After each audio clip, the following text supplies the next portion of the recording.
Assalamualaikum warahmatullahi wabarakatuh. Selamat berjumpa, salam budi luhur. Ketemu lagi di mata kuliah kalkulus 1. Kali ini kita masuk di pertemuan keempat. Di pertemuan keempat ini kita akan membahas mengenai koordinat kartesius. Jadi dalam kehidupan sehari-hari kita sering membuat hubungan antara satu besaran dan besaran lainnya. Contohnya adalah untuk membeli sejumlah barang, kita harus mengeluarkan sejumlah uang. Kemudian pengukuran temperatur pada suatu tabung berhubungan dengan tekanan di dalamnya, dan masih banyak contoh lainnya lagi. Nah, contoh-contoh tadi itu merupakan hubungan dua buah besaran yang akan menghasilkan pasangan terurut bilangan real.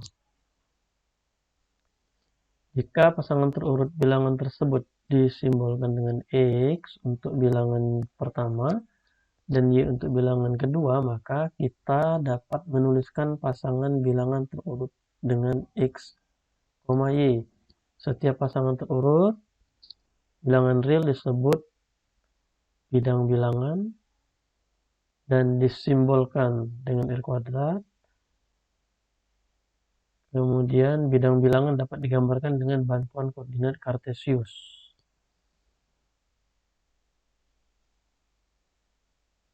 Nah, jadi koordinat kartesius ini digunakan untuk menggambarkan hubungan antara dua buah besaran tadi. Contoh-contohnya. Dengan contoh-contoh yang tadi. Jadi ketika dihubungkan akan menghasilkan pasangan terurut bilangan real. Nah, untuk menggambarkan pasangan terurut tersebut digunakanlah dengan bantuan yang namanya koordinat kartesius ini. Nah, untuk menggambarkan koordinat kartesius, pertama-tama kita gambarkan dua buah garis yang saling tegak lurus seperti pada gambar. Nih. Nah, ini yang dinamakan dengan koordinat kartesius. Biasanya kita gunakan untuk membuat grafik fungsi. Jadi terdiri dari dua buah garis ini yang saling tegak lurus seperti ini. Kemudian yang tegak lurus itu biasanya dinyatakan sebagai sumbu Y. Kemudian yang horizontal atau mendatar itu dinyatakan sebagai sumbu X. Nah, inilah yang dinamakan dengan koordinat kartesius. Kemudian perpotongan antara dua garis ini itu adalah titik 0. Titik 0. Kemudian nah, ini penjelasannya. Jadi istilah lainnya adalah untuk sumbu X itu absis, kemudian sumbu Y itu ordinat. Potongan tadi ada titik asal atau origin yang dilambangkan dengan 0. Sumbu X yang berada di sebelah kanan titik asal itu menunjukkan arah positif, sedangkan di sebelah kiri adalah arah negatif. Sumbu Y yang berada di atas titik asal itu arah positif, sedangkan yang berada di bawahnya adalah arah negatif. Pasangan kedua sumbu X dan Y adalah koordinat kartesius. Jika suatu pasangan terurut bilangan real X0, Y0 menunjukkan titik A, ditulis A, X0, Y0, maka X0, Y0 disebut koordinat titik A. Bagi contoh, bila harga X0 sama dengan 3 dan harga Y0 sama dengan minus 4, maka titik A dapat ditentukan seperti pada gambar berikut ini. Jadi untuk menggambarkan titik A tadi pada bidang ini, maka sesuai dengan ketentuan jangan sampai terbalik. Jadi kalau misalkan X-nya itu 3, kemudian Y-nya itu minus 4, maka 3 ini pada garis yang mendatar. Sumbu X, kemudian minus 4 ini adalah pada garis yang tegak lurus. Nah, jadi kita buat titik. Berapa nilainya? Ini sesuai dengan urutan ini. X dulu, kemudian baru Y. Berarti yang 3 ini adalah X-nya. Kemudian minus 4 itu adalah Y-nya. Nah, seperti itu. Jangan sampai terbalik. Nah, ini secara umum kita menyatakan sistem koordinat kartesius itu seperti ini. Ada dua garis yang tegak lurus seperti ini. Kemudian yang mendatar itu X. Kemudian yang tegak lurus itu adalah Y-nya. Jadi kalau koordinatnya seperti ini, titiknya, berarti yang 3 itu di X, kemudian yang 4 itu di Y-nya. Oke, seperti itu. Gampang ya. Dan masih ingat. Nah, kemudian pada koordinat kartesius ini ada istilah kuadran-kuadran. Jadi kalau kita gambarkan dalam bentuk seperti ini pada bidang, maka dia akan seolah-olah akan terbagi menjadi 4 bagian. 4 bagian yang disebut dengan kuadran-kuadran. Nah, kuadran pertama itu nilai pasangan terurutnya itu adalah dua-duanya positif. X-nya positif, Y-nya positif, itu di kuadran pertama.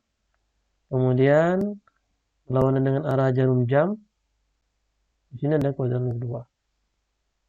Kuadran kedua ini adalah X-nya minus, Y-nya plus. Kemudian kuadran 3 itu minus dengan minus. Kuadran 4 plus minus. Nah, seperti ini ada istilah kuadran-kuadran ini kalau kita bicara koordinat kartesius. Nah, jadi kalau dikatakan bahwa sebuah titik itu berada pada kuadran kedua, maka sudah bisa sudah X-nya berarti X-nya negatif, kemudian Y-nya positif. Itu di kuadran kedua. Dan seterusnya di kuadran-kuadran yang lainnya. Oke. Kemudian, nah ini kita lihat soal berikut ini. Ini gampang ya. Diulang saja. Pelajaran SMP, SMA-nya mungkin sudah pernah dapat. Nah, kalau kita disuruh menentukan kuadran daripada titik-titik ini, ya kita sesuaikan dengan ketentuan di sini tadi. Kan contoh yang A ini, di mana? Pada kuadran berapa? Nilainya X-nya positif, Y-nya positif. Kemudian yang 4 dengan minus 5. Kemudian yang minus 5 dengan minus 6. Ya. Nah ini minus 6 dengan minus 1 dengan 6, kemudian minus 3 dengan 7, dan minus 3 dengan 1. Ya, seharusnya sudah bisa menentukan di kuadran kemana sesuai dengan ketentuan tadi. Oke, nanti dicoba ya. Untuk pertambahan dan jarak, ini topik pada koordinat kartesius ini ada pertambahan, kemudian ada jarak. Nah, ini maksud dengan pertambahan itu adalah biasanya kita menggunakan lambang segitiga seperti ini, atau lambang delta. Jika sebuah partikel itu bergerak dari satu titik, misalkan P1 ke titik P2, di mana koordinat P1 itu adalah X1, Y1, kemudian P2, X2, Y2, maka dikatakan bahwa koordinat partikel tersebut mengalami pertambahan sebesar pertambahan X-nya, kemudian pertambahan Y-nya, delta X-nya dan delta Y-nya. Secara umum, delta X dan delta Y, bagaimana menentukannya? Yaitu menggunakan rumus seperti ini. Jadi untuk menentukan delta X, di mana titik akhirnya, kemudian di mana titik awalnya, nah dikurangkan titik akhir dikurang titik awalnya. Kemudian yang Y-nya sama, Y titik akhirnya dikurang Y titik awal. Nah itulah pertambahan. Contoh, misalkan suatu bergerak dari titik A 2,-3 ke titik B min 3,1 seperti ini kira-kira kalau digambarkan 2, -3. Kemudian dari titik ini dia berpindah ke minus 3,1 titik B. Berapakah nilai delta X-nya, kemudian delta Y-nya?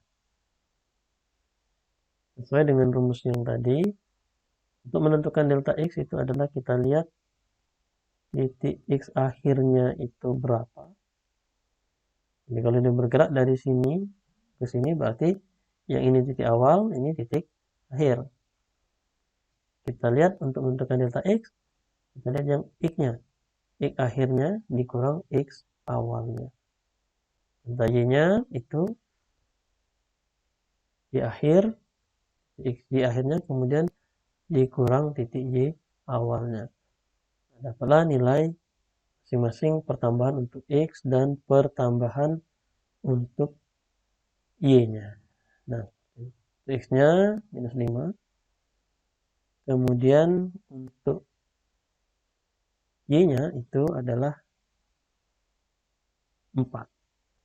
1 dikurang minus 3. Jadi kalau kita lihat tanda minus ini menyatakan bahwa arahnya itu ke kiri. Ya. Kemudian yang ini dia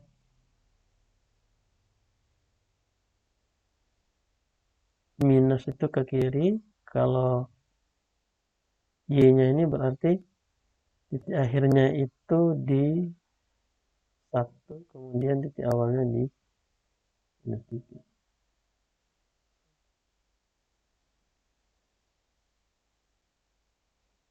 Minus, kemudian ini plus 4 ya. Oke. Nah, itu cara menentukan pertambahan atau delta X, delta Y. Kemudian bagaimana kita menentukan jarak antara dua buah titik. Ini misalkan ada titik P1, kemudian P2-nya. Nah, berapakah jarak antara titik 1 dan titik 2 ini? P1 dan P2 ini. Berapa jarak antara ini ke sini? Nah, atau dinyatakan dalam lambang H ini, jadi H ini menyatakan jarak antara dua buah titik. Kalau kita lihat dari gambar ini, kita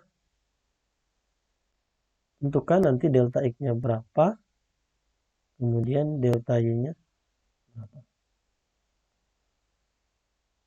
Dari gambar ini, kalau kita lihat, seolah-olah terbentuk sebuah segitiga. Segitiga siku-siku, dengan sisi mendatarnya itu adalah delta X-nya, kemudian sisi tegaknya itu adalah delta Y-nya. Sedangkan jarak ini itu adalah seolah-olah merupakan panjang sisi miring dari sebuah segitiga siku-siku seperti ini. Nah, maka untuk menentukan jarak ini sesuai dengan ketentuan rumus Pythagoras, panjang sisi miring itu adalah akar daripada kuadrat sisi mendatarnya ditambah dengan kuadrat sisi tegak. Nah, maka kita dapatlah rumus seperti ini. Nah, ini rumus jarak.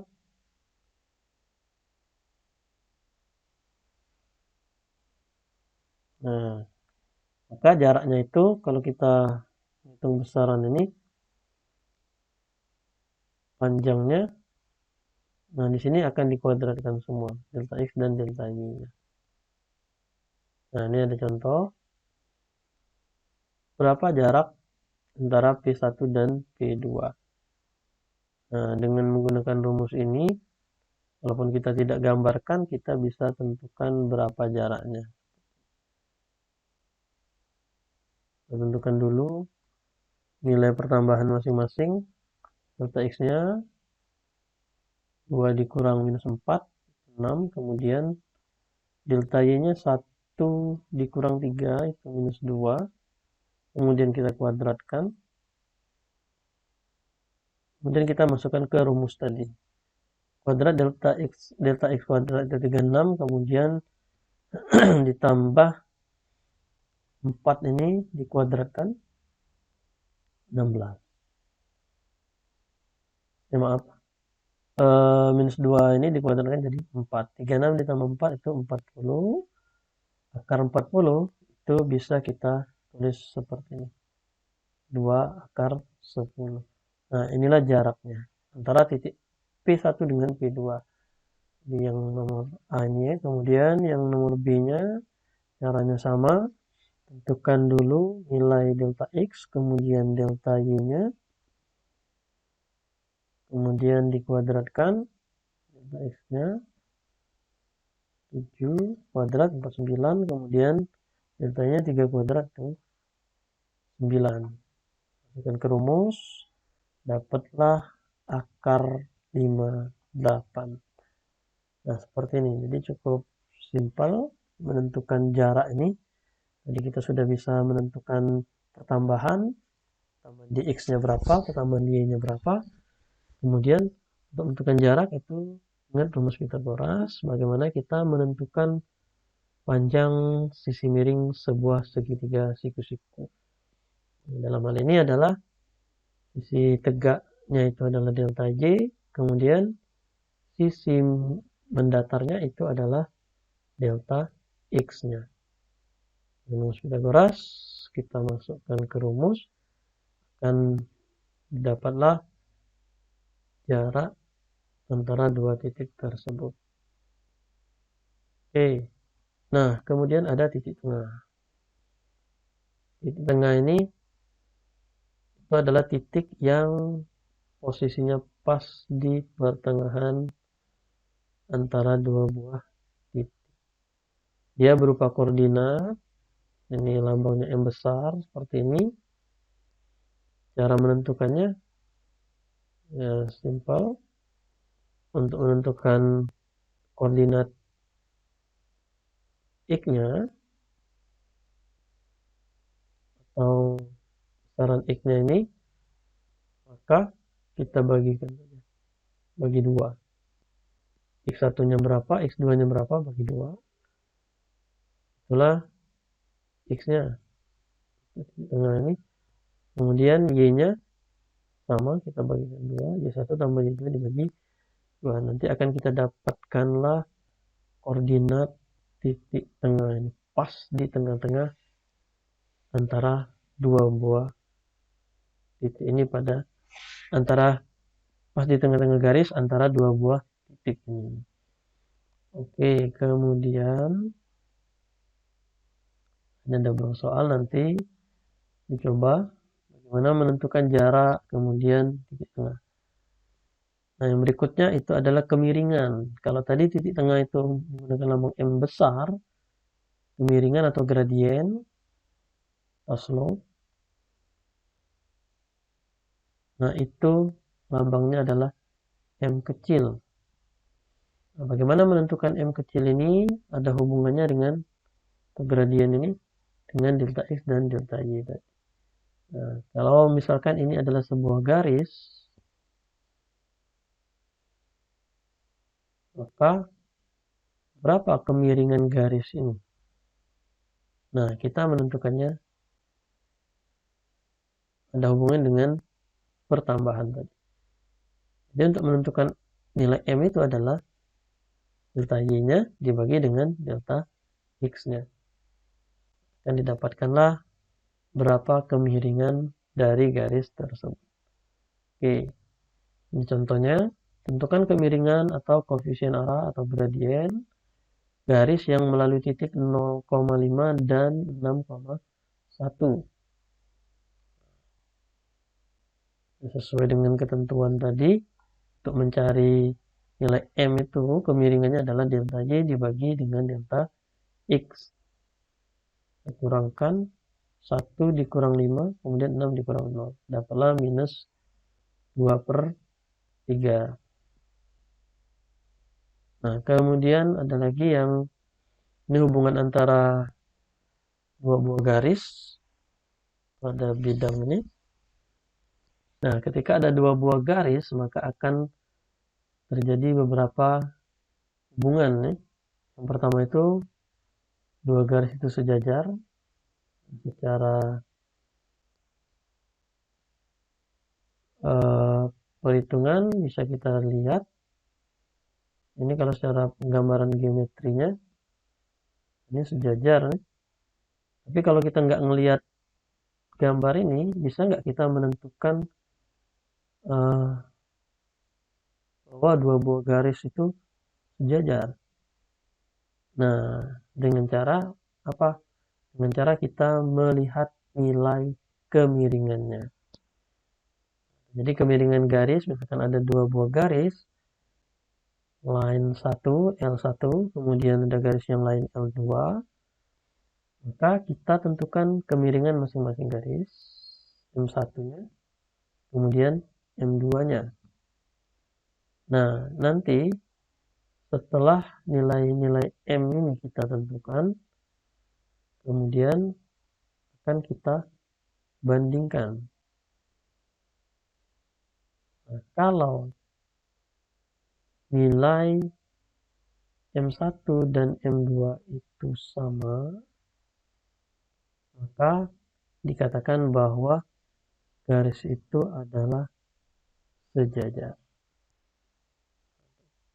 Jadi garis L1 dan garis L2 adalah dua garis yang sejajar jika nilai kemiringan antara dua buah garis tersebut itu adalah sama. Nah, titiknya ini beda. Cara geometri ini beda. Tapi dua buah garis ini sejajar bisa kita tentukan dengan menentukan nilai kemiringan masing-masing garis tersebut. Kalau nilainya sama berarti dia sejajar. Nah, kemudian selain sejajar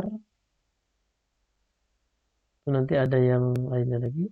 Nah, kita lihat contoh yang berikut ini dulu. Nah, kita mau membuktikan apakah garis L1 ini dengan titiknya adalah ini. Kemudian ada lagi garis L2 titiknya adalah ini. Nah, tanpa melihat gambarnya dari geometri, kita bisa tentukan.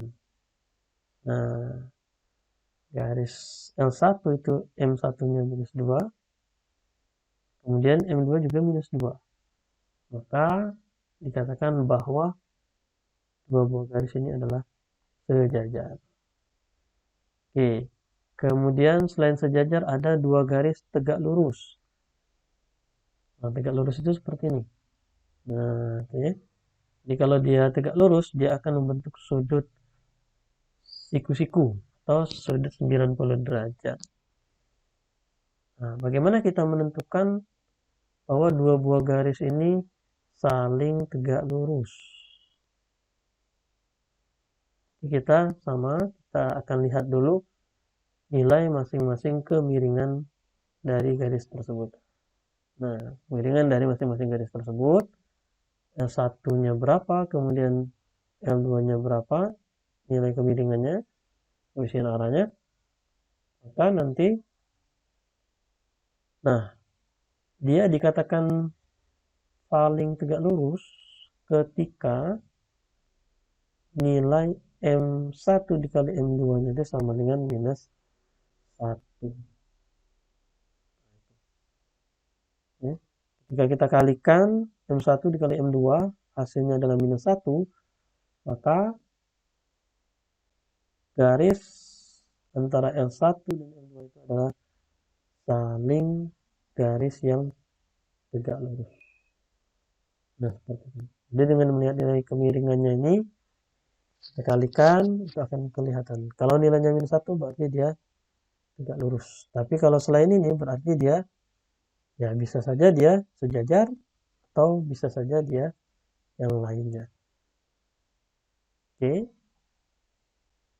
Nah, ini contohnya. Buktikan bahwa garis L1 melalui titik ini, kemudian L2 melalui titik ini. Jadi, maaf, ini L1-nya, kemudian L2-nya ini melalui titik 1,1 dan 2,-2. Apakah garis L1 dengan L2 ini tegak lurus? Nah, kita cari nilai kemiringannya masing-masing. Nah, kemudian kita kalikan. Hasilnya ternyata M1-nya sepertiga dikali minus 3, hasilnya adalah minus 1. Maka garis L1 itu saling tegak lurus dengan L2. Nah, seperti itu ya. Nah, ini ada soal-soal, nanti coba dikerjakan.